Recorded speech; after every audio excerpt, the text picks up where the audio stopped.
प्रजापिता ब्रह्मा और जगदम्बा को पुरुषार्थ में पूरा फॉलो कर उनके तख्त को जीतने की दौड़ लगाने की। पुराने विकारी कांटों से संबंध तोड़ मेरा तो एक शिव बाबा दूसरा न कोई, इस निश्चय में पक्का रहने की। बंधन मुक्त बनाने वाले मुक्ति जीवन मुक्ति दाता परमपिता परमात्मा की हम आत्माओं के लिए आज के मूल्य से शिक्षाएं। अनादि आदि ओरिजिनल स्मृति दिलाकर वरदाता परमपिता परमात्मा वरदान देते हैं कि हर गुण हर शक्ति को अपना स्वाभाविक स्वरूप बनाकर बाप समान संपन्न बनाओ। श्रीमत पर एक्यूरेट चलकर जीवन में हर गुण हर शक्ति को अमल में लाकर अपना बनाकर सबके प्रति यूज़ करके संपन्न बनकर दिखाया प्रैक्टिकल में। ऐसे ही हम आत्माओं को भी संपन्न बनने की विधि सिखाते हैं बाप दादा।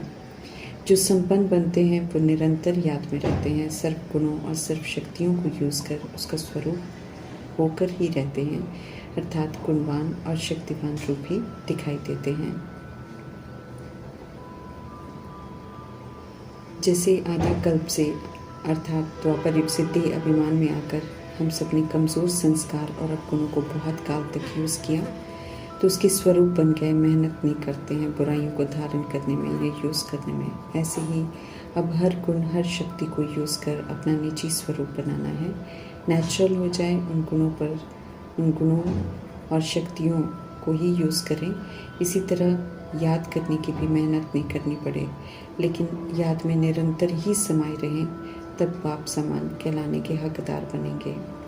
रावण की जायदाद को अर्थात पराये धर्म की बुराइयों को त्याग कर अपने ओरिजिनल स्वधर्म को, गुणों को, शक्तियों को यूज़ करना है।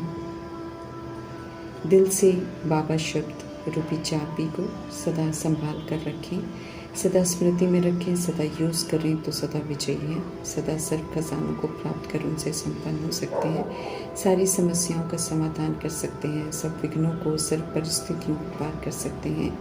ज्ञान गुण शक्तियाँ वरदान खुशी संतुष्टता के खजानों को प्राप्त कर सफल कर सकते हैं। एक निराकार परमात्मा की याद और एक उनकी श्रीमत ही आधार है बाप के तख्त नशीन बनने की। प्रजापिता ब्रह्मा और जगदम्बा सरस्वती इसी याद और श्रीमत पर चलकर लायक बनते हैं और बाप का दिल जीत लेते हैं। ऐसे ही हमें भी उन्हें पूरा फॉलो कर सबूत बनना है। समझ मिलती है कि हमें ऐसा पुरुषार्थ करना है जो अंत में एक परमात्मा के सिवाय दूसरा कोई भी हमें याद ना आए। इसलिए गृहस्थ व्यवहार में रहते हुए बुद्धि से दैहिक लेबल्स को, सर्व रिश्तों को भूलते जाना है। देह अभिमान के कांटे नहीं लगाने हैं, अर्थात कोई भी विकार को यूज़ नहीं करना है, विकारी दुख नहीं देने हैं। अगर कोई कमी है जो सही मार्ग पर चलने नहीं देती तो उसे अविनाशी सर्जन को सच सच बताकर अपना इलाज करा लेना है। ज्ञान मार्ग में चाहे कोई मेल शरीर में हो या फीमेल में देखा या यहाँ पर आत्मा को देखा जाता है, इसलिए यहाँ सभी आत्माओं को सजनियाँ, सीताएँ, पार्वती, द्रौपदियाँ, शक्तियाँ, पांडव कहते हैं। सभी रूपों में आत्माएं परमात्मा को याद करती हैं फूल बनने के लिए। अभी समझ मिली है कि हम आत्माएं हैं, परमपिता परमात्मा हमारे पिता हैं। अब कमल पुष्प समान रहना है, विकारों के प्रभाव से मुक्त जीवन जीना है। विकार हमें बंधनों में बांधते हैं, समझ मिली है तो जीवन बंध से जीवन मुक्त बनना है, इसलिए जीवन मुक्त संस्कार बनाने हैं।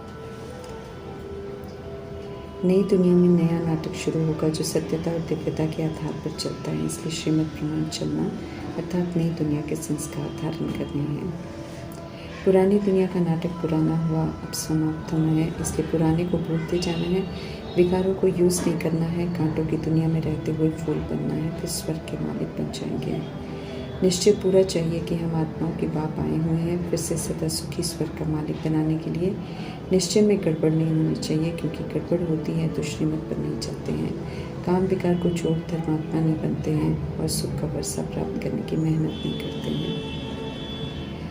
परमधाम से आकर परमात्मा हम आत्माओं को कहते हैं कि अब नाटक पूरा होता है, इसलिए विस्तार को फुल स्टॉप लगाकर अब सिर्फ मुझे याद करो तो विक्रम विनाश हो, पापों का बोझा उतरे, नए पाप कर्म और न हो और आत्मा पावन बने।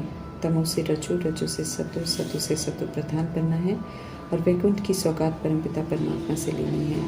अभी ज्ञान अमृत पीने से स्वर्ग का वर्षा मिलता है, इसलिए काम विकार रूपी विष व जहर छोड़ना होगा।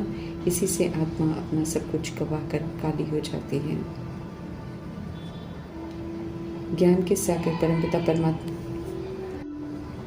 परमात्मा शांति धाम और सुख धाम का मालिक बनाने के लिए रास्ता बताते हैं। सुप्रीम रूह के हम रूहे बच्चे हैं, इसलिए पिता होने के नाते हम आत्मा को वर्षा देते हैं।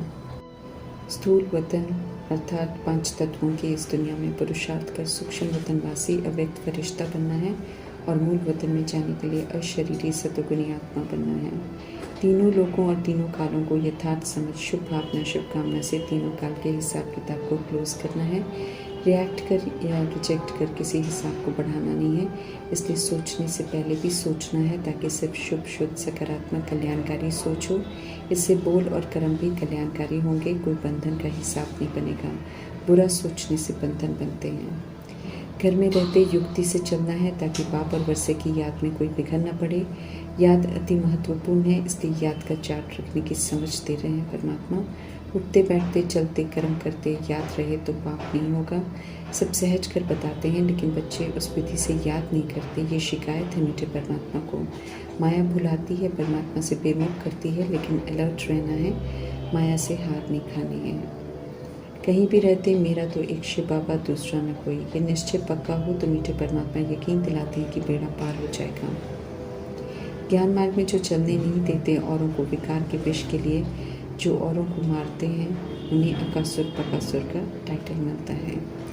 माया का भी नॉलेजफुल बनना है ताकि माया के पार से कभी हाथ नहीं खाएं। जो नॉलेजफुल नहीं बनते हैं वो ज्ञान में चलते चलते हार खा लेते हैं।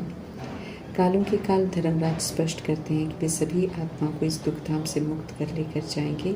इसलिए खुश होना चाहिए और इज्जत से जाने के लिए तैयार होना चाहिए, अर्थात श्रीमत पर चलकर हिसाब किताब चुकतो कर पावन बनना चाहिए। शरीर छोड़ने से डर तब लगता है जब उल्टे कर्मों का हिसाब हो और जिनका पूरा योग न हो। मीठे परमात्मा समझ देते हैं, पूरा योग रखो, दैवी गुणों को धारण कर फूल बनो। वापस घर चलने की तैयारी करो तो पुराना शरीर छोड़ने में डर नहीं लगेगा। समय खुद की तैयारी करने के लिए मिला है तो स्वर्ग का वासी बनने की पूरी तैयारी करनी है। समझ देते हैं कि विधि पूर्वक सदगति होती है, अर्थात स्वर्ग के वासी बनते हैं। क्वालिफाई करना होता है। बाकी जितनों ने शरीर छोड़ा है किसी को भी मुक्ति नहीं मिली है। कोई वैकुंठ नहीं गया है, कोई स्वर्गवासी नहीं बना है। सब भिन्न भिन्न नाम रूप शरीर से इसी तरह पर पाठ बुझा रहे हैं। अभी परमात्मा आए हैं सभी को निर्वाण धाम ले जाने के लिए, तो परमपिता परमात्मा का पूरा रिकॉर्ड रखना है। कांटों रूपी विकारों को छोड़ना है। कांटों से संबंध तोड़कर एक परमात्मा से सर्व संबंध जोड़कर उन्हें प्यार से याद करना है और खुशी खुशी तैयारी करनी है। अभी का एक्यूरेट पुरुषार्थ 21 जन्मों के प्रारब्ध बनाएगा और अतीन्द्रिय सुख का अनुभव कराएगा। अभी नहीं किया तो कभी भी नहीं ले पाएंगे, ये परमात्मा स्पष्ट करते हैं। भारी रेस है तो जीत ज़रूर प्राप्त करनी है। हम पीछे आए हैं इसलिए रेस में हिस्सा नहीं ले सकते हैं, आगे नहीं निकल सकते हैं, ऐसा ख्याल नहीं करना है, बल्कि सबूत बन अच्छा पुरुषार्थ करेंगे। Last so fast fast so first आ सकते हैं। ये वरदान है वरदाता परमपिता परमात्मा का। पुरुषार्थ कम होने की कोई वजह है तो सुप्रीम सर्जन को बताकर उसका निवारण करना है। विश्व की बादशाही की ऊंची मंजिल है, इसलिए गृहस्थ व्यवहार को पुरानी दुनिया के रीति रस्मों को भूलते जाना है। ये राय देते हैं परमात्मा। एक परमात्मा पिता की याद को नेचुरल और निरंतर बनाना है। पुजारी से पूज्य बनाने वाले मीठे परमात्मा की श्रीमत पर पूरा चल फिर से पूज्य बनना है। श्रीमत ही श्रेष्ठ से श्रेष्ठ बनाएगी, इसलिए ऊंचे से ऊंच बाप का फरमान है। श्रीमत पर चलो, श्रीमत में मनमत और परमत मिक्स नहीं करनी है। रात को हमेशा दिन भर के पुरुषार्थ का पोता मेल देखना है। अपने दिल से पूछना है कि क्या अव्यभिचारी एक मीठे निराकार परमपिता परमात्मा की याद में सारा दिन रहते हैं। समझ देते हैं परमात्मा की काम और क्रोध रूपी दोनों बड़े कांटों को जीतो, अर्थात उन्हें यूज़ नहीं करो तो बाकी के विकार ठंडे हो जाएंगे। लड़ाई झगड़े मारामारी की इस दुखधाम से बुद्धि का योग हटाकर मीठे प्यारे कल्याणकारी परमात्मा समझ देते हैं कि अब बाप और स्वर्ग के सुख को याद करो और सोचो कि अब हम चले सुख धाम तो बेड़ा पार हो जाएगा। ओम शांति।